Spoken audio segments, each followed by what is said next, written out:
From the Homestead Studios in Santa Clarita, California, it's just the Tip-Sters with Melissa Morgan. Happy holidays! If you got a tip for Melissa, your true crime New Year's resolution, your investigation plans for 2021, how to pretend you're whooping it up on New Year's Eve when it's just you, your cat, and 2 freezer-burned vodka pops, anything, tell us about it by calling the Tipster hotline at 832-TIPSTER. That's 832-847-7837, or send an email to jttipsters@gmail.com. And now here's your host, pouring gasoline all over 2020 and throwing a lit match over her shoulder as she walks away, Melissa Morgan. More cowbell.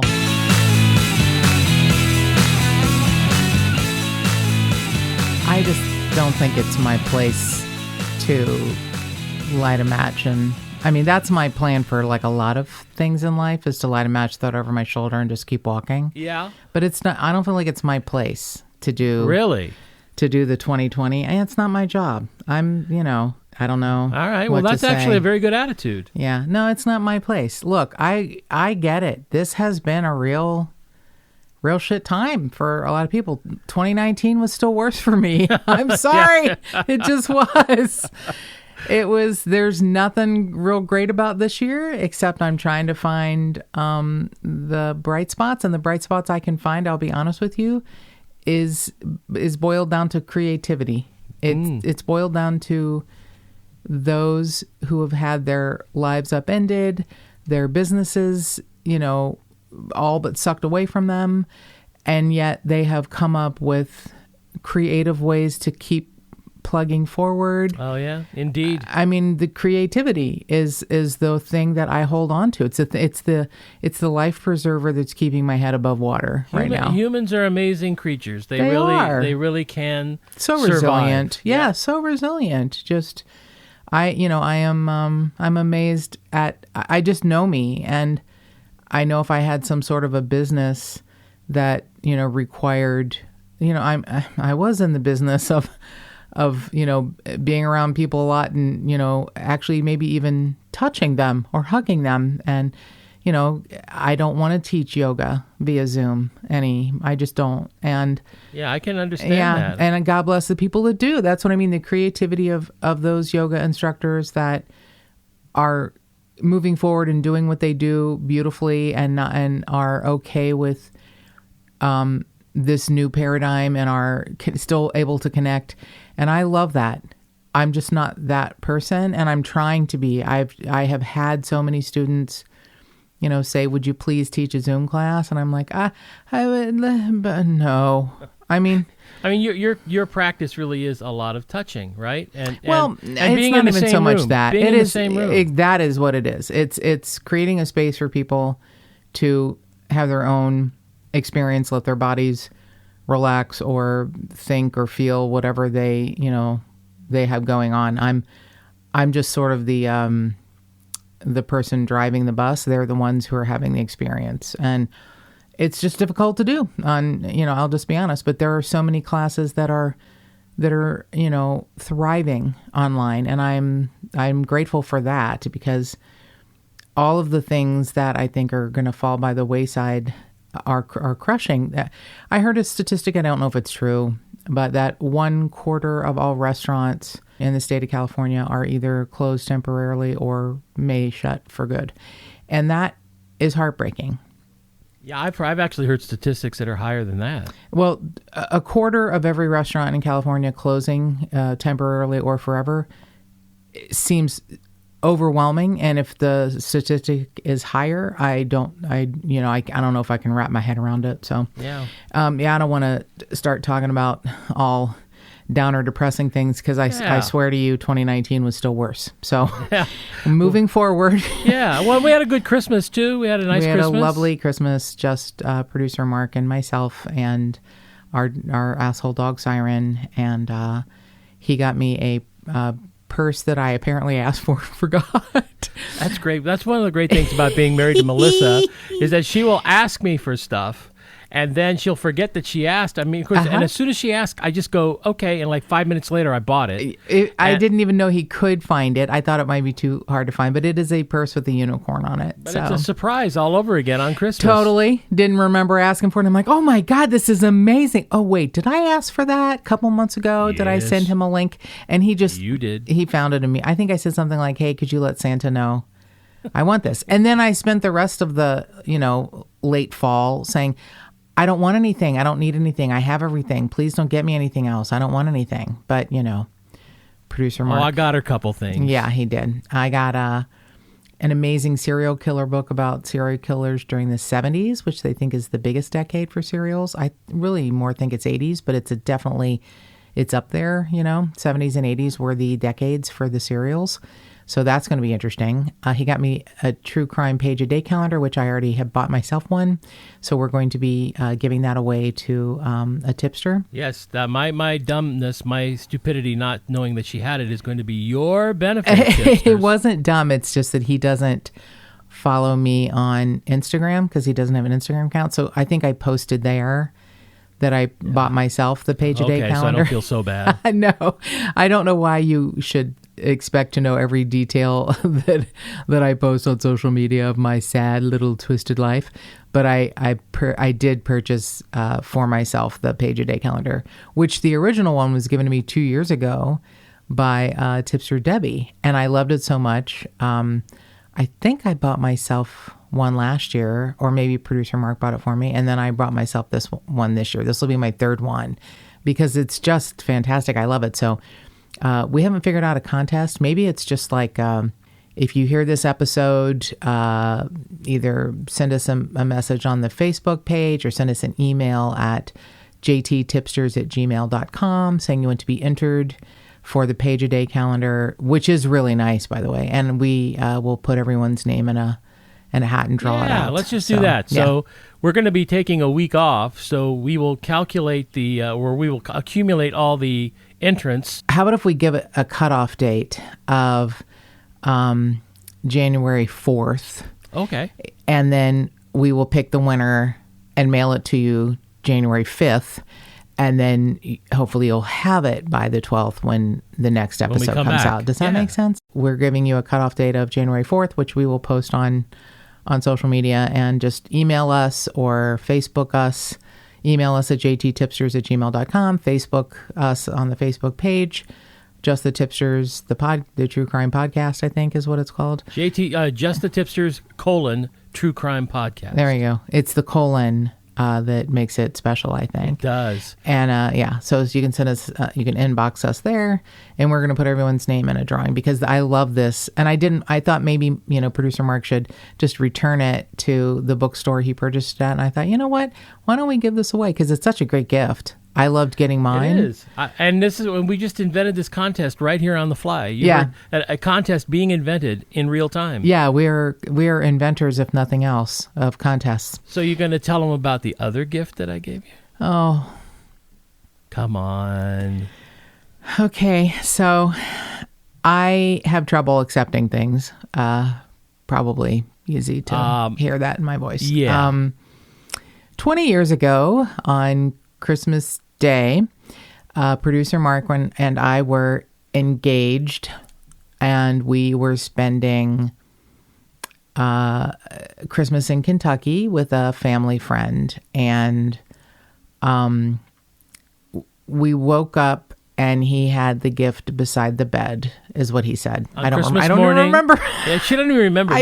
This is my big romantic moment, and I've stuck by this. I mean, I promised her then that. Anyway, anyway, go ahead. It was Christmas morning. It was snowing outside. Snowing, which is what I miss and love so much about the holidays, is being in an area that's real Christmassy. And he says that I don't remember, and he said he gave them to me and said, "It's such a great company that is probably struggling." It's Ben Bridge Jewelers, and Ben Bridge has this thing where they put out a new teddy bear every Christmas with this like a zipper in the gut, where you can put a small box for jewelry. Like it's probably meant for like engagement rings and shit like that.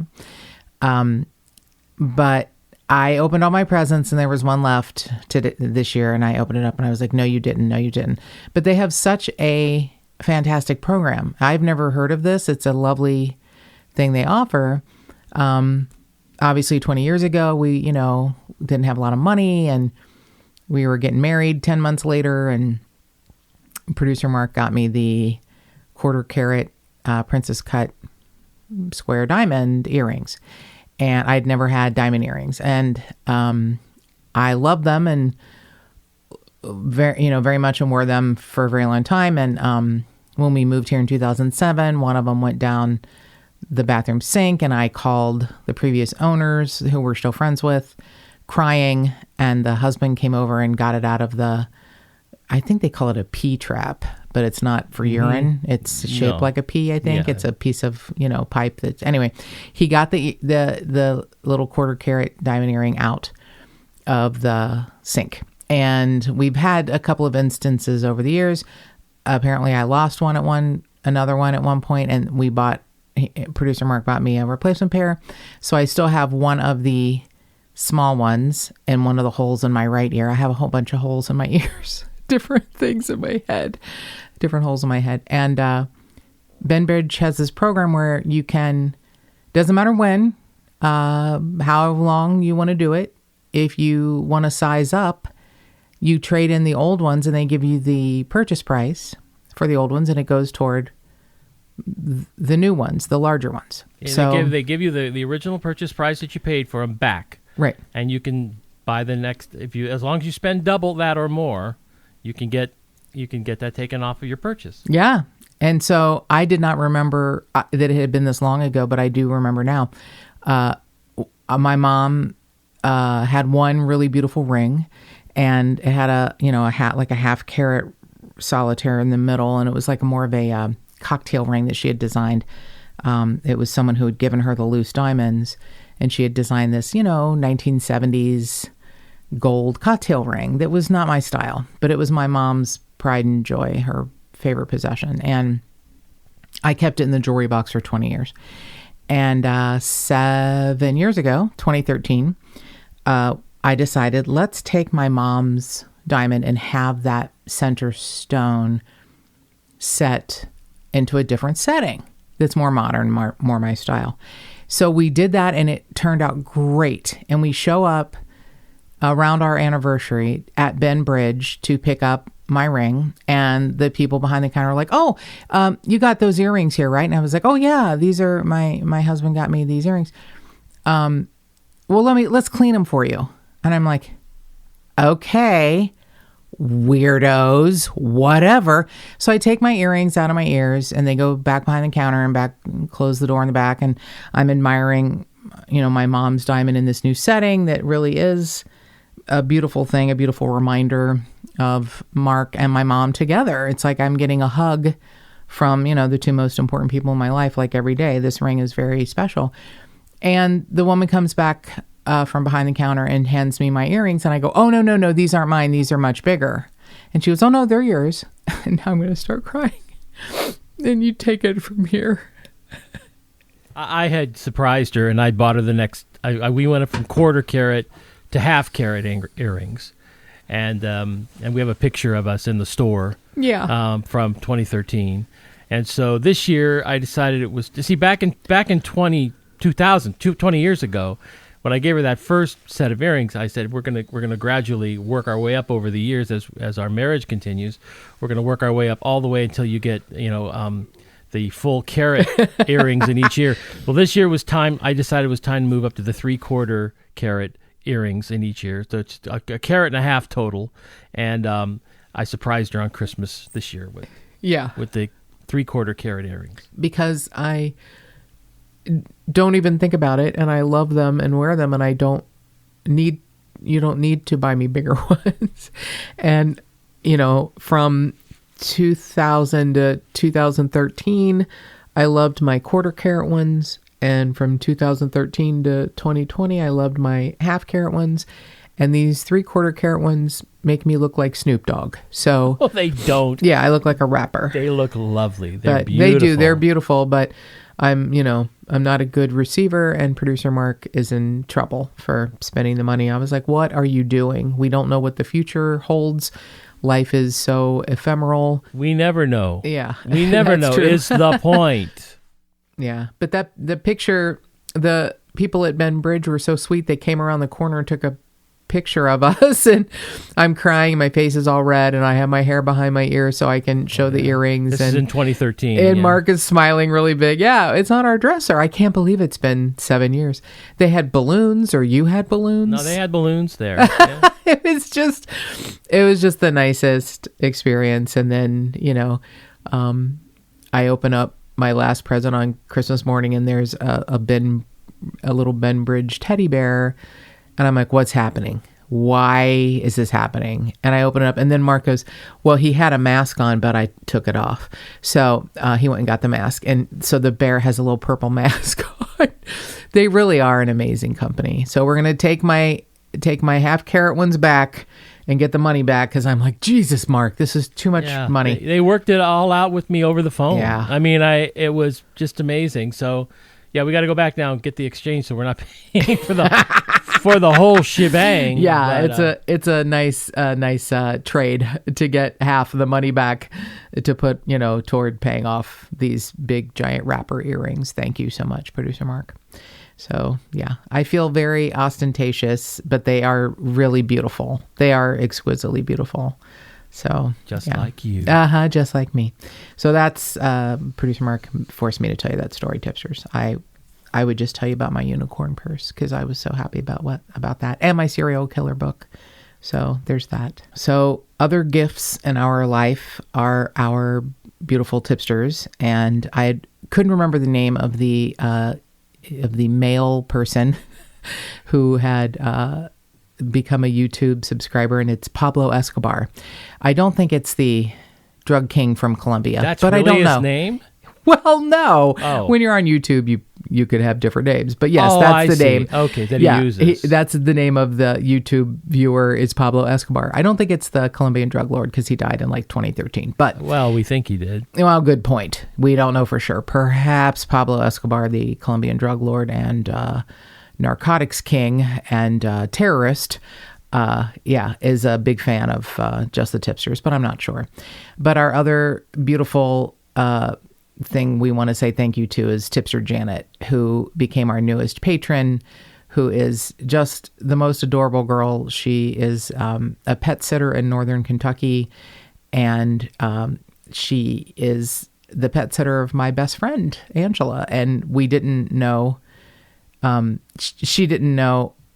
It's a long story, but I recognized her name, and I was like, that seems like it's familiar.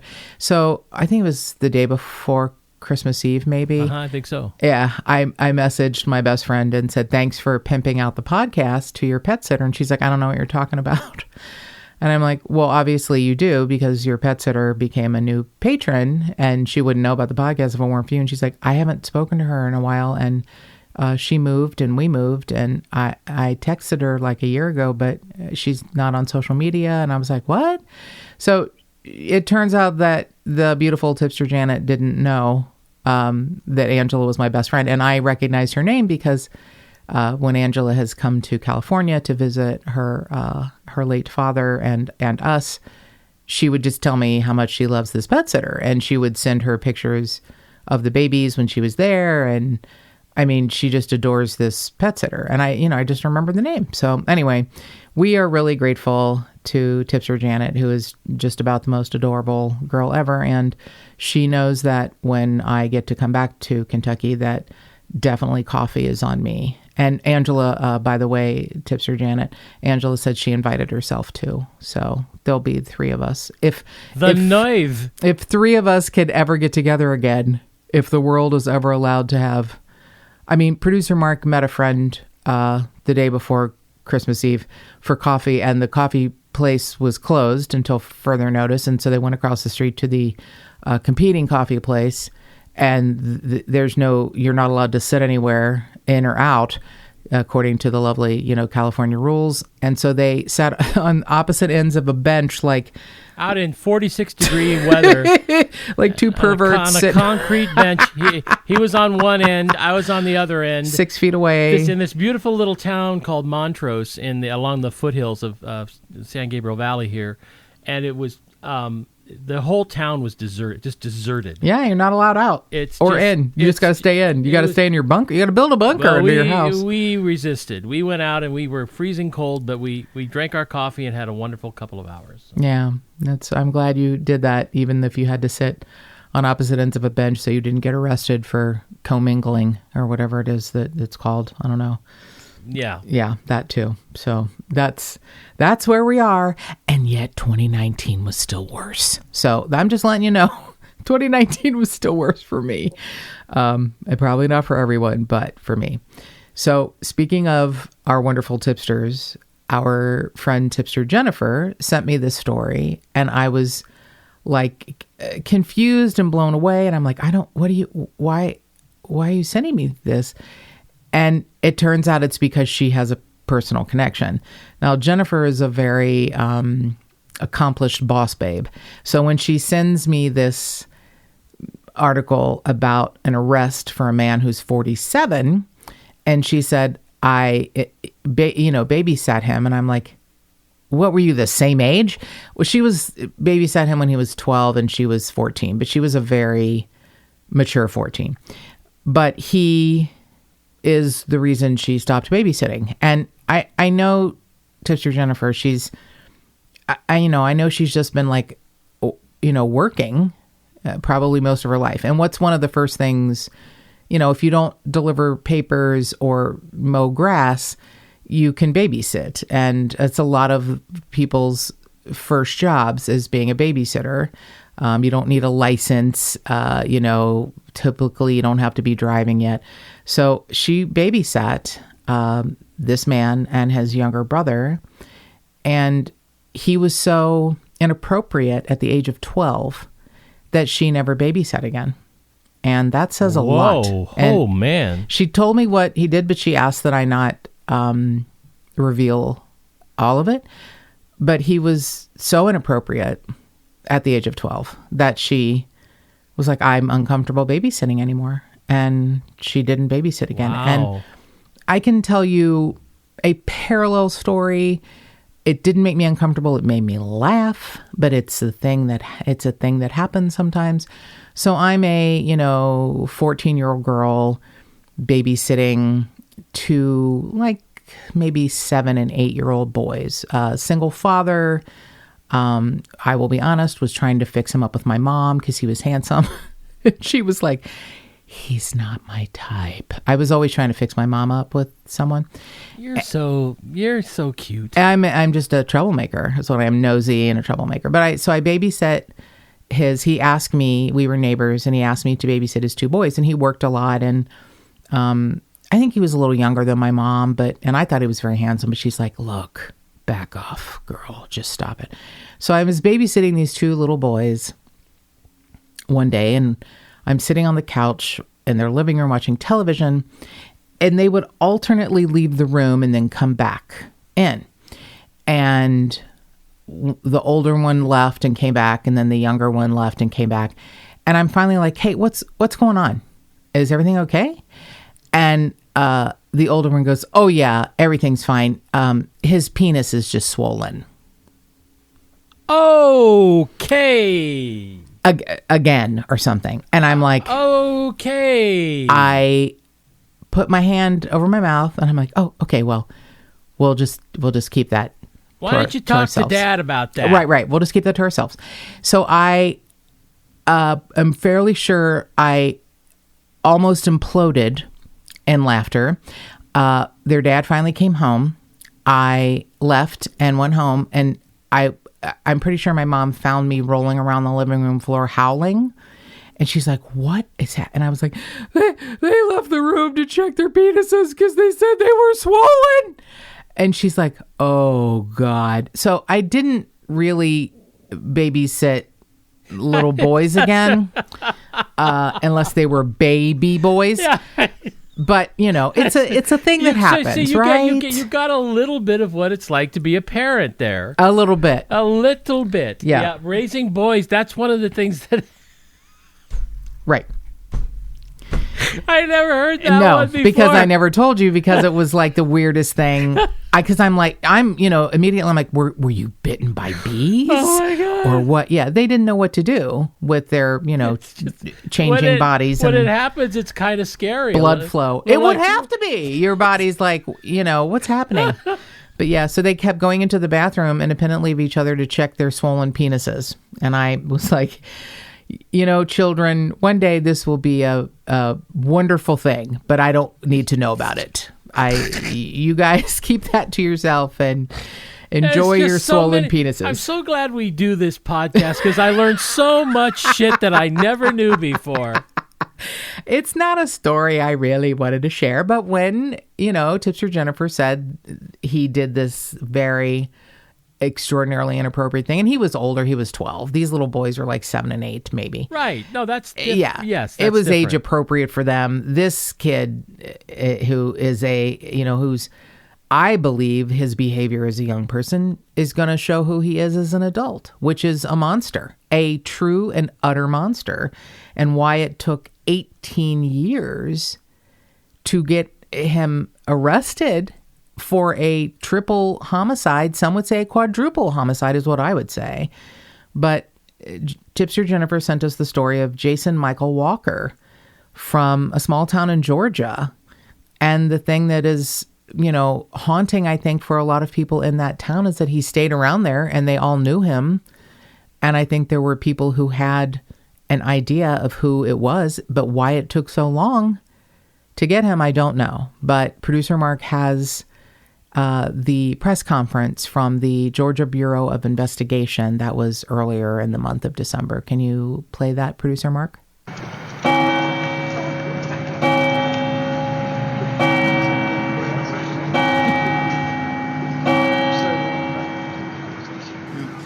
Good afternoon. Thank you all for coming out. Thank you to our media that is here, keeping the community updated on this case that happened 18 and a half years ago. I want to thank, before we get started too far into this, I want to thank the Tifton Judicial Circuit, the Turner County Sheriff's Office, and the Dooley County Sheriff's Office and their assistance in this case. We wouldn't be standing here if it wasn't from them and the community coming together and sending us information and giving us leads. On Friday, March 22nd, 2002, the Georgia Bureau of Investigation was requested by the Turner County Sheriff's Office to assist in a death investigation where 3 adults were found dead inside of a residence. In the early morning hours of March the 22nd, the Turner County Fire Department and Turner County Sheriff's Office responded to a house fire at 13875 Georgia Highway 112 East, Rebecca, Georgia. The fire was called in by a truck driver that was passing by the residence. Inside of the residence, fire personnel discovered 3 bodies, later identified as Thomas Joseph Wideman, known in the community as Tommy Joe Wideman, his wife Deborah Wheeler Wideman, and their daughter Melissa Wideman. Melissa Wideman was 8.5 months pregnant at the time of her death, and the body of the unborn fetus was discovered inside the residence beside Melissa's body. Autopsies were performed by the GBI Medical Examiner's Office, and it was discovered that all 3 adults had been shot prior to the house fire. During the initial investigation, numerous investigative acts were conducted, evidence collected and processed, evidence sent to the crime lab to be analyzed, and numerous interviews conducted and followed up on, but all leads were exhausted. This initial investigation developed possible suspects in the murders. However, no person was charged at that time. On December the 9th of 2014, this case was reassigned to Special Agent Logan Holland, S.A. Holland, and Turner County Sheriff's Office investigator Jacob Horsley reviewed the original evidence and re-interviewed numerous witnesses. While S.A. Holland and investigator Horsley were actively working this case, a new witness contacted law enforcement. This witness identified a white male leaving the scene of the Wideman residence during the time frame in which the murders occurred. This new information corroborated the evidence obtained during the initial investigation and the follow-up investigation being conducted by S.A. Holland and Investigator Horsley. This new investigation was presented to the Tifton Judicial Circuit District Attorney Paul Bowden, and upon review of the case, Mr. Bowden determined the case should be presented to a Turner County grand jury.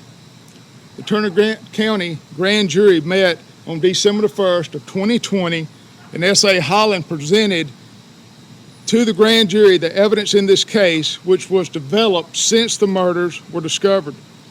The grand jury returned a true bill on the indictment charging Jason Michael Walker, age 47, with the murders of Thomas Wideman, Deborah Wideman, and Melissa Wideman.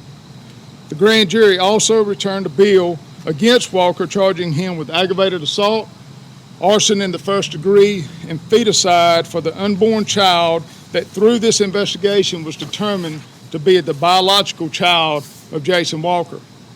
This case has now been turned over to the Tifton Judicial Circuit District Attorney's Office for prosecution.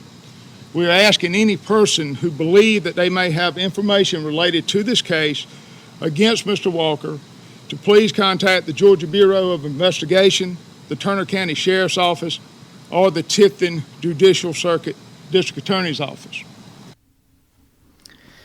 So that outlines the facts of the case against Jason Michael Walker.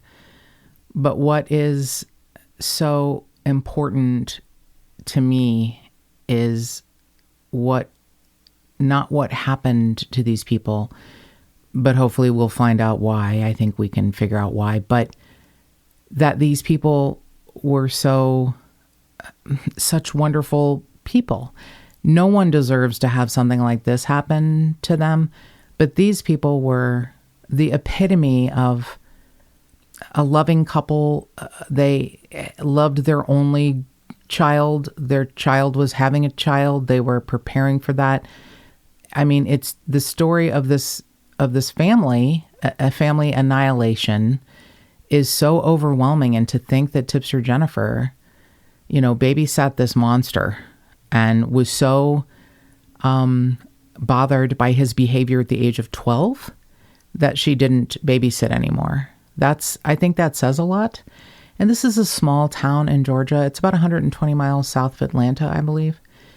And there's coverage of this from 2002, from when the case was sort of looked at again in 2014. It sort of became re-energized. I don't know why it took from December of 2014 through December of 2020 to make an arrest, but it did. But it did get fresh eyes from the GBI and from another investigative agency. And that was because of witness tips.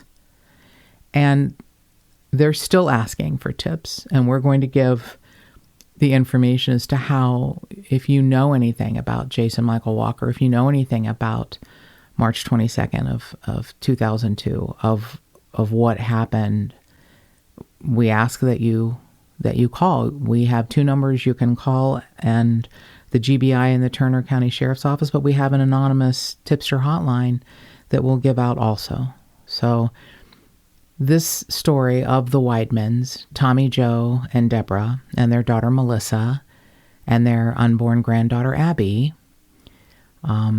in March, they were preparing for their Easter celebration with their family, that it was going to be at their house this year. They lived in a sweet, small ranch-style home, brick and wood, which they now, after something terrible happens, they call it a lighter house because it can burn fast and hot because there's a lot of old wood that it was used to be built with. And it was an old house, but it was a sweet house filled with love. And Tommy Joe, was 51 and Deborah was 48 and Melissa was 20.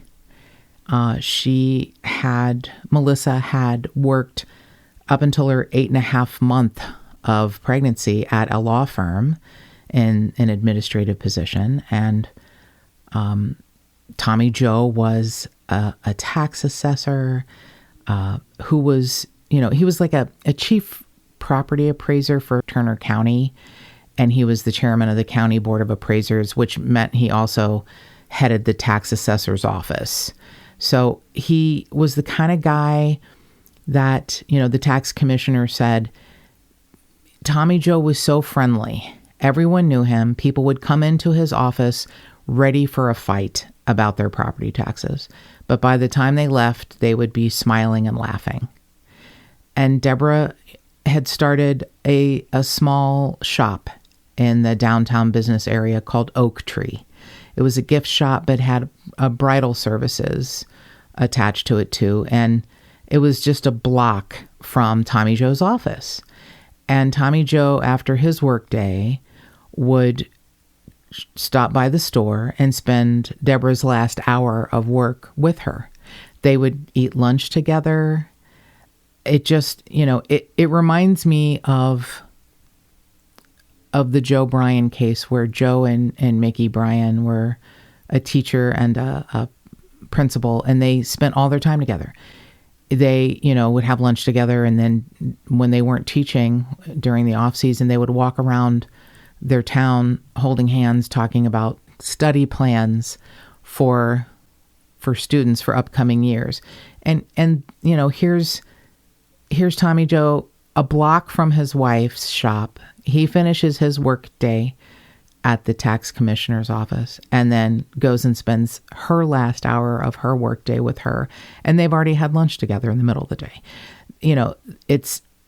There was a personal property appraiser named Sylvia Lamb who said, they weren't family, but they were family to me. And they were a couple that I think God created them for each other. And that's the sweetest thing you can ever hear. So apparently Jason Michael Walker, who was 29 at the time, had obviously been dating Melissa Wideman, who was 19, I guess, at the time, 20 when she was pregnant. And they had several complaints filed against each other. So there was a legal paper trail of acrimony between the two. That is why I'm so confused as to why it took 18 years for something to break, except that it came from Tip-Sters. And maybe that's what happened, is that the Tip-Sters said something that gave them probable cause, because they could then link the unborn child back to Jason Michael Walker. What happened was, on March 22nd, a truck driver is driving by this small town in Rebecca, Georgia, at 3 a.m, and he sees flames and he reports it. Now, EMTs, fire department, police get there immediately, and the house is almost in rubble. And they realize that not only are the 3 adults in the home dead, but that Melissa Wideman had been mutilated, and her 8.5-month-old fetus had been cut from her stomach and laid next to her.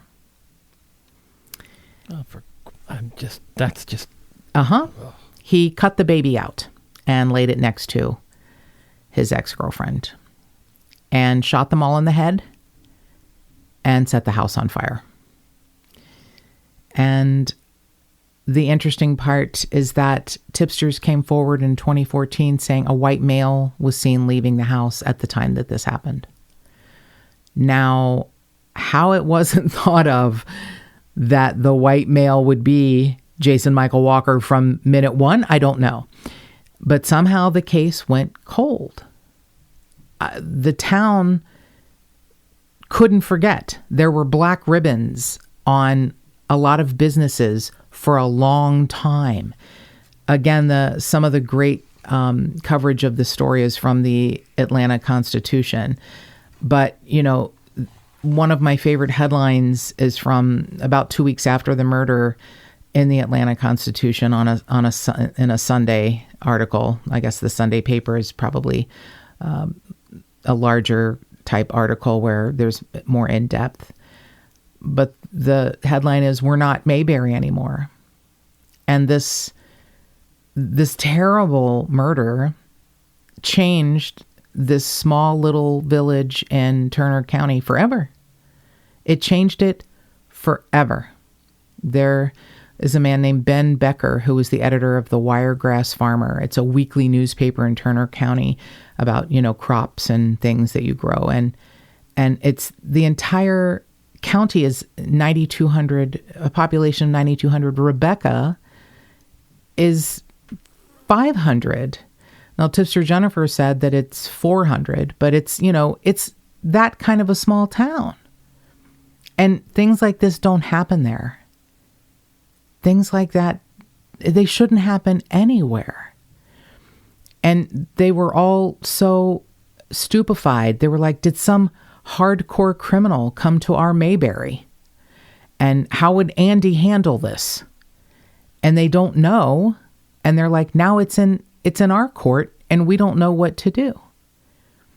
So about the only statement that you could get from the Turner County Sheriff's Office after they realized that the victims had been shot in the head and then the house set on fire is that this does not appear to be a random act of violence.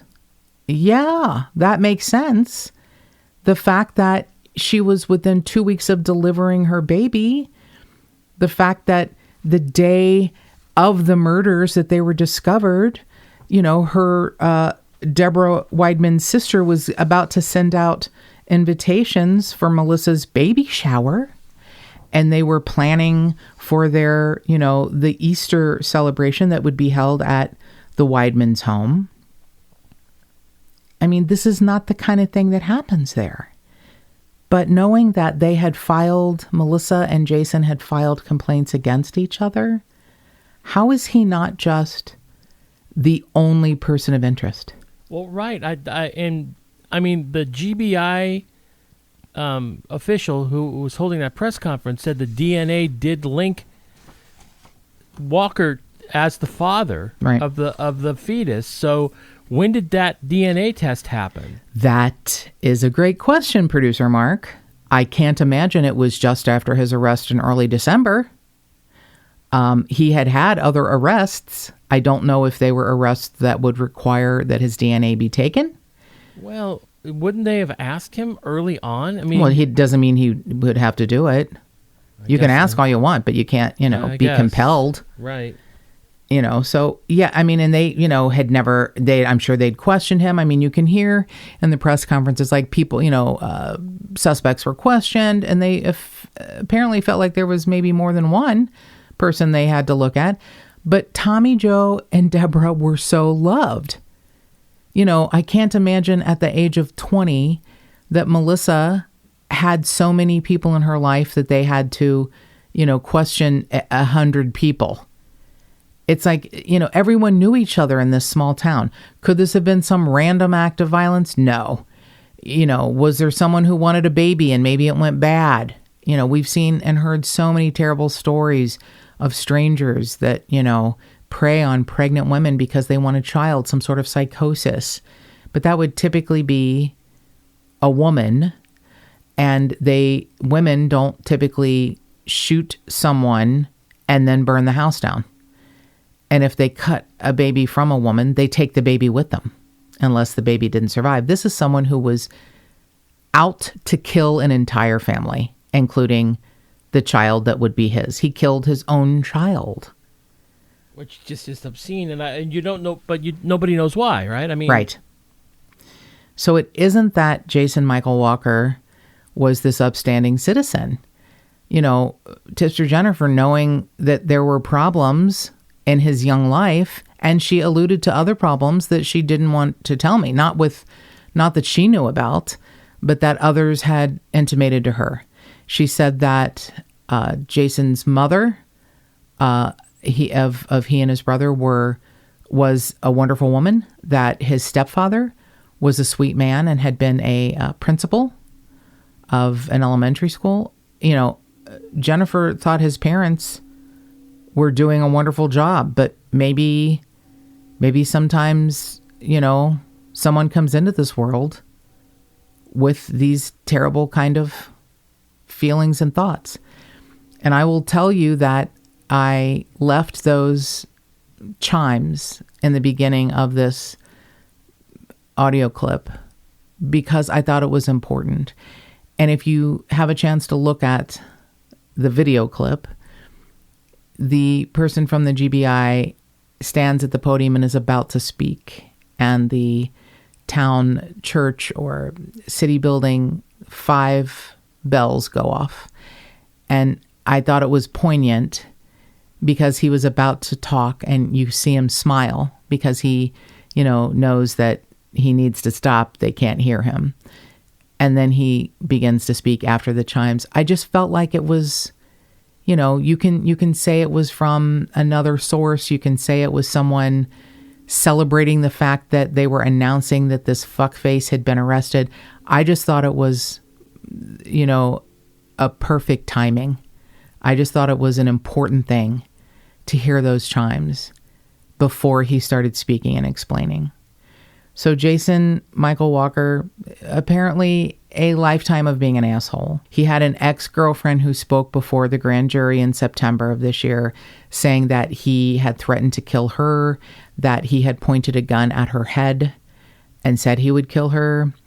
An ex-roommate of Jason Michael Walker spoke at the grand jury hearing and said, I heard him fighting with his ex-girlfriend through the walls of our apartment, and he had threatened to kill her. And after he had walked out the next morning, I said, why do you want to kill her? And he didn't answer.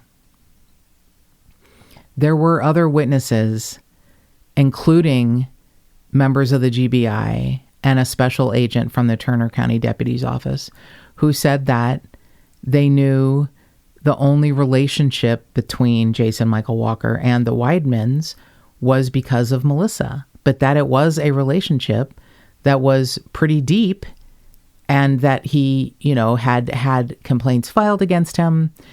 And I don't know that at the grand jury it was brought out that the child was definitively linked to him. Again, I don't know that they had gotten DNA from him until after his arrest. I'm okay. I know. Yeah. If he didn't want to voluntarily give it, they could still have followed him around and gotten it out of his garbage or something. You're right. I really, that's very confusing to me. It is really odd, and I know there's a lot we don't know yet, but I had wanted to talk about this case because of his recent arrest and because Tipster Jennifer had sent this to us, and I thought it was important to talk about. And, he has lived in that same area in Turner County his entire life. Everyone knows him. And he has a court-appointed attorney who said, this does not match my client's domestic crimes. Yeah, it does. It does. It's like he's not violent enough to have killed this entire family and cut the fetus from his girlfriend. Yeah, it does. It totally lends itself to his past behavior. I get it. That's his job as his court-appointed attorney to try and throw any kind of, scent off. But yeah, he absolutely fits this profile. So the assistant district attorney, J.D. Hart, asked that he not violate any law in the state of Georgia, that he not attempt to intimidate, harass, or unduly influence any witnesses, that he expressly waive any and all right to formal extradition proceedings should he remove himself from the state of Georgia, and if he decides to refuse to return to answer these charges. She asked for all of that. I am so sad that the fifth condition she asked for is that he have no contact with any member of the victim's family. And there aren't many left because he killed them all. All they have left are extended family because they were a small family to begin with, and he killed them all. He killed them all. I'm angry that charges like malice murder and aggravated assault,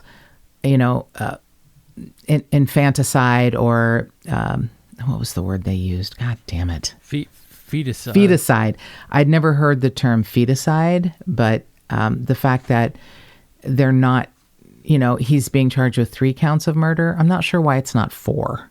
I'm just not sure why it's not 4, but maybe because the baby had not come out of her body yet. In some jurisdictions, it would be murder. That's probably it. It's probably the difference in the jurisdictions. But it makes me angry that baby Abby, who had a name, she has a name. She, is considered feticide as opposed to, capital murder. I'm not even sure if that's the word they use in Georgia, but I feel like he should be charged with 4 murders, honestly. So Jason Michael Walker is now in the system, and it will probably be a while before this case comes up. I know some states move faster than others. I do want to know why it took 18 years.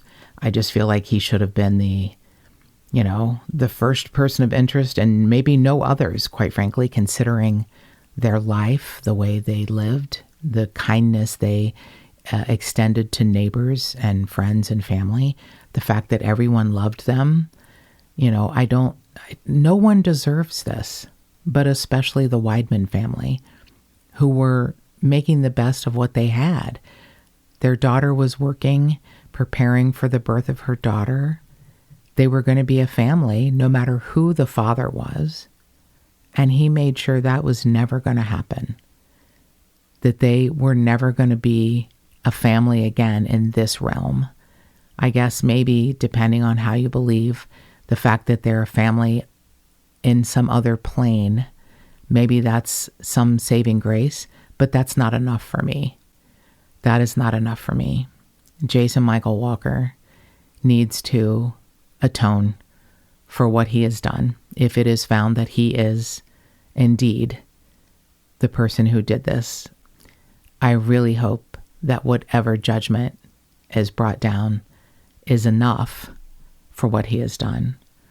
But in the meantime, they are asking for more help. If you know anything, if you saw anything, if you have an idea of what could have happened that day in March in 2002, please call the GBI, the Georgia Bureau of Investigation, at 478-987-4545, the Turner County Sheriff's Office at 229-567-2401, or the anonymous tipster hotline at 1-800-597-TIPS. And more cowbell. If you'd like to support this podcast, go to patreon.com/JustTheTipsters.